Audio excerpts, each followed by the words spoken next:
नमस्कार दोस्तों, PCS simplified में आप सभी लोगों का स्वागत है। आज 10 जनवरी है और आज प्रवासी भारतीय दिवस का समापन भी है।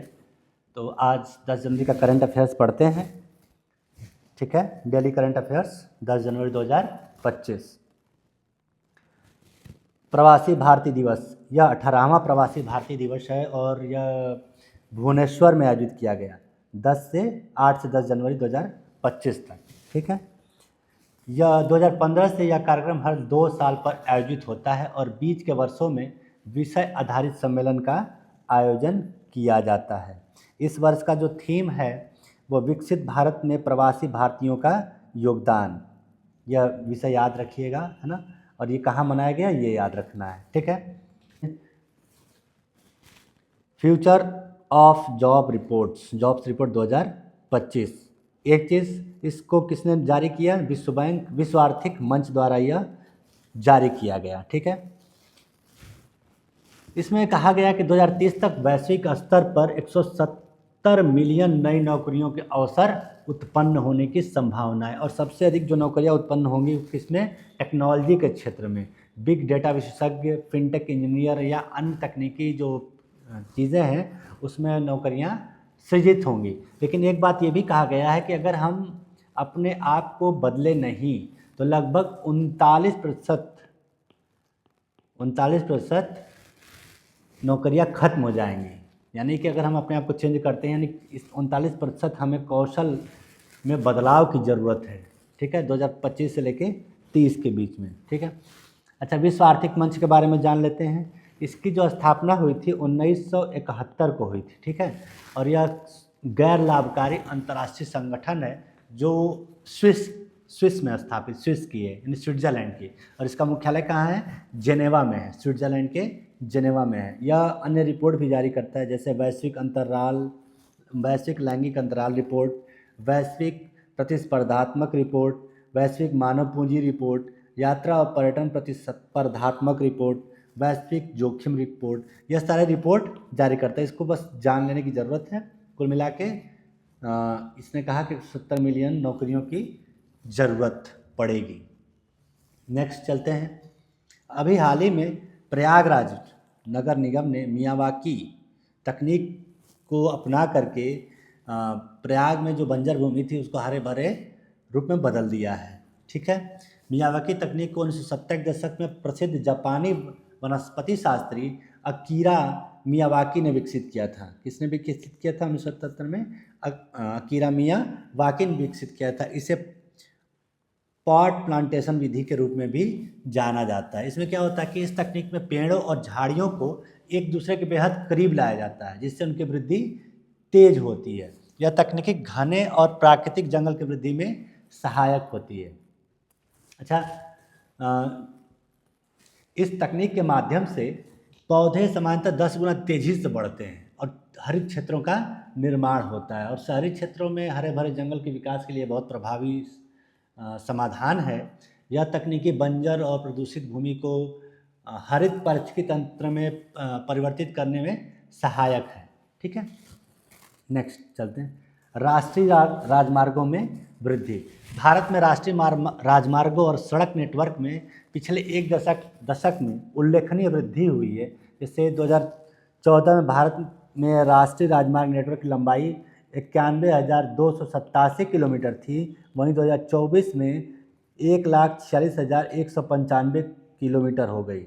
देखिए, यानी कि कुल वृद्धि 60% वृद्धि हुई 10 सालों में।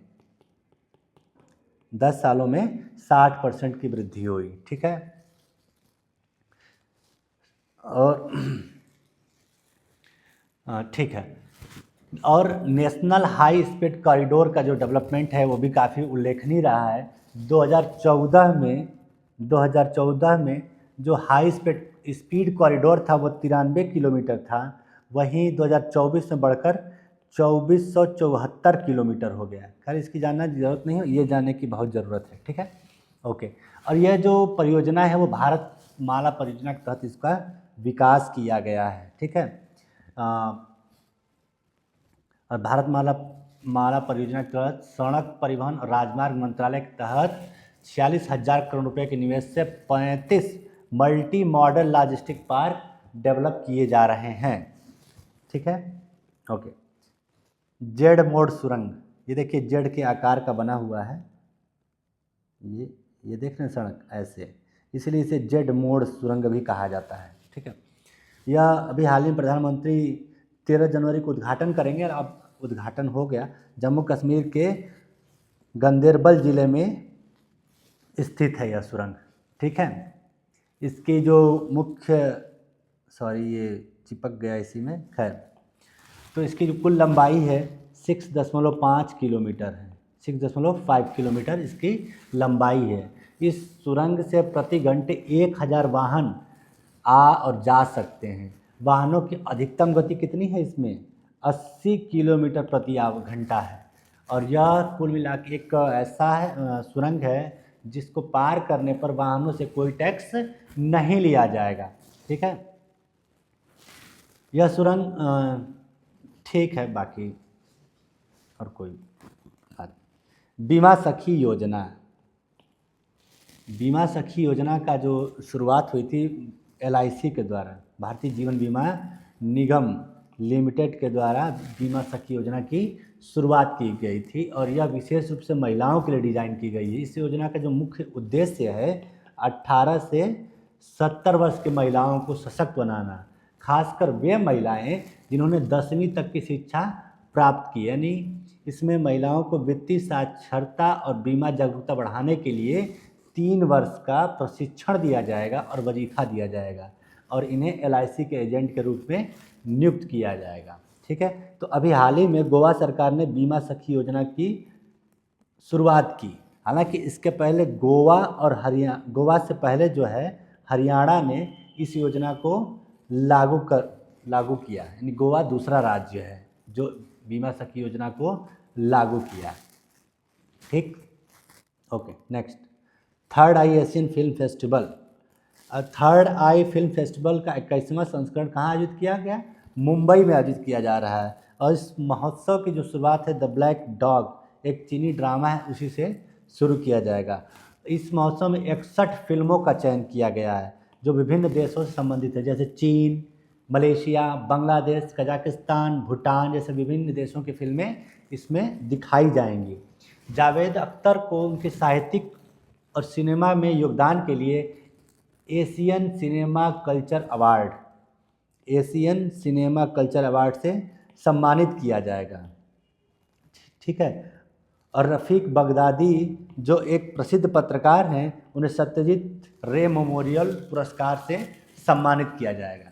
यानी कि जावेद अख्तर को एशियन सिनेमा कल्चर अवार्ड और रफ़ीक बगदादी को सत्यजीत रे मेमोरियल पुरस्कार से सम्मानित किया जाएगा और यह इसका आयोजन कहाँ हो गया? मुंबई में। ठीक है, अच्छा, प्रवासी भारतीय एक्सप्रेस। अभी हाल ही में मोदी जी ने प्रवासी भारतीय एक्सप्रेस का उद्घाटन किया। तो प्रवासी भारतीय सम्मेलन कहाँ हुआ? भुवनेश्वर में आयोजित किया गया था। भुवनेश्वर में आयोजित किया गया था और वहीं से एक प्रवासी भारतीय एक्सप्रेस ट्रेन की शुरुआत की गई थी। ठीक है, यह ट्रेन महात्मा गांधी के दक्षिण अफ्रीका से भारत लौटने की 110वीं वर्षगांठ के उपलक्ष्य में शुरू की गई थी। और इसका जो आयोजन किया गया, ये किसने, आयोजक कौन है इसका? विदेश मंत्रालय द्वारा और IRCTC के सहयोग से प्रवासी भारतीय एक्सप्रेस शुरुआत की जा रही है। भारत सरकार रेल यात्रा से संबंधित सभी खर्चों का वहन करेगी। इसमें 14 से 15 दिन तक, 14 रातें और 15 दिन तक ट्रेवल कर सकते हैं। खास बात यह है कि जो ये एक्सप्रेस है, ये प्रस्थान कहाँ से करेगी? Safdarjung railway station, Safdarjung railway station से भारतीय प्रवासी एक्सप्रेस चलेगी और ये भारत के विभिन्न शहरों से होकर जाएगी। जैसे दिल्ली में गई तो दिल्ली में संसद भवन, राष्ट्रपति भवन, इंडिया गेट, बंगला साहब सब दिखाएगा। फिर अयोध्या, पटना, गया, वाराणसी, महाबलीपुरम, रामेश्वरम, मदुरै, कोचीन, ऐसे कुल मिला करके आप 14, 15 या 26 जगहों तक ये जगह जगह पे जा करके लोग प्रवासी भारतीयों को भारत का भ्रमण कराएगी। ठीक है, ओके, नेक्स्ट चलते हैं। विश्व हिंदी दिवस। 10 जनवरी को हर साल विश्व हिंदी दिवस मनाया जाता है ताकि हिंदी को अंग्रेजी और मंदारिन जैसी प्रमुख भाषाओं के साथ खड़ा किया जा सके या दुनिया भर में सबसे अधिक बोली जाने भाषाओं में से इसको भाषा के रूप में बढ़ावा दिया जा सके। भारत सरकार ने 2006 में इस दिन को विश्व हिंदी दिवस के रूप में मनाने की शुरुआत की थी। 2025 का थीम है, कट गया है, लेकिन 2025 का हिंदी दिवस का थीम है एकता और सांस्कृतिक गौरव की वैश्विक आवाज़। सांस्कृतिक गौरव की वैश्विक आवाज़, यह इसका थीम है। और विदेश मंत्रालय यह सुनिश्चित करता है कि विश्व हिंदी दिवस दुनिया भर में मनाया जाए। नेक्स्ट है पार्थ योजना। यह मध्य प्रदेश सरकार द्वारा शुरू किया गया एक योजना है जो युवाओं को भारतीय सेना, पुलिस और अर्धसैनिक बलों में भर्ती के लिए पूर्व प्रशिक्षण प्रदान किया जाए। पूर्व प्रशिक्षण प्रदान करके इन्हें भारतीय सेना, पुलिस और अर्धसैनिक बलों में भर्ती कराया जाए राज्य के युवाओं को। अच्छा ठीक है, इसमें जैसे लिखित परीक्षा होती है तो उसके लिए भी प्रशिक्षण दिया जाएगा। यह सामान्य ज्ञान, गणित, अंग्रेजी पर विशेष ध्यान दिया जाएगा। आत्मविश्वास, संचार कौशल पर भी विशेष ध्यान दिया जाएगा पार्थ योजना से। पार्थ योजना किसके लिए है और कौन चला रहा है, बस इतना ही इम्पोर्टेंट है। नेक्स्ट चलते हैं, हेनले पासपोर्ट इंडेक्स 2025। भारत पिछले साल 80वें स्थान पर था और अब 2025 में 85वें स्थान पर आ गया, यानी कि 5 पायदान घट गया। ठीक है, भारत जो है, इस भारत के जो लोग पासपोर्ट धारण करते हैं वो 57 देशों में वीज़ा मुक्त यात्रा कर सकते हैं। ठीक है, हेनले पासपोर्ट इंडेक्स जो है दुनिया के सबसे शक्तिशाली पासपोर्ट की सूची है जो वीज़ा मुक्त यात्रा की सुविधा प्रदान करने वाले देशों की संख्या पर आधारित है। इस सूचकांक का अद्यतन हर महीने किया जाता है। ठीक है, अभी हाल ही में जो इस पासपोर्ट में जो शीर्ष स्थान प्राप्त करने वाले देश हैं वह है सिंगापुर। सिंगापुर का पासपोर्ट जिनके पास है वो 195 देशों में वीज़ा मुक्त यात्रा कर सकते हैं। सिंगापुर के बाद है जापान से 193 देशों की यात्रा कर सकते हैं। इसके बाद तीसरे स्थान पर है फ्रांस, जर्मनी, इटली, फिनलैंड और दक्षिण कोरिया। ये तीनों जो चारों देश हैं, पाँचों, वो तीसरे स्थान पर हैं, जिससे 192 देशों की यात्रा की जा सकती है। अच्छा, यदि आपके पास गलती से पाकिस्तान का वीज़ा है तो भाई आप बहुत कम देशों की यात्रा कर सकते हैं। और यह किस स्थान पर है? 103वें स्थान पर। कौन? पाकिस्तान। और इसी का जो पड़ोसी है, अपना भी पड़ोसी अफ़गानिस्तान जो है वो 106वें स्थान पर है। ठीक है, तो आज का करंट अफेयर्स 10 जनवरी करंट अफेयर्स आज समाप्त होता है। आशा है आप लोगों को करंट अफेयर्स पसंद आ रहा होगा और आप लोग इसे फॉरवर्ड भी कर सकते हैं, शेयर भी करिए और सब्सक्राइब करिए चैनल को भी। धन्यवाद।